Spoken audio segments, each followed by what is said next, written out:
Dito pag nagdo-DoorDash ako, hindi naman sa lahat ng pagkakataon ay napapasukan ako ng order eh.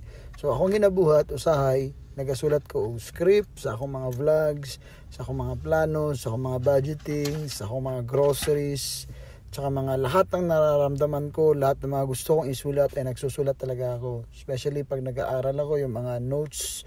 So palagi kong ginagawa yan, lalo na ngayon, malamig na kasi ngayon eh. Kaya nagsusulat ako while waiting sa order ko. At saka pag medyo napapagod ako, natutulog ako habang nag-aantay ng delivery para naman makabawi, makarelax. Kasi kung panay ikot ako, lugi ako sa gasolina. Kaya ginagawa ko, natutulog ako, nagdadala ako ng kumot.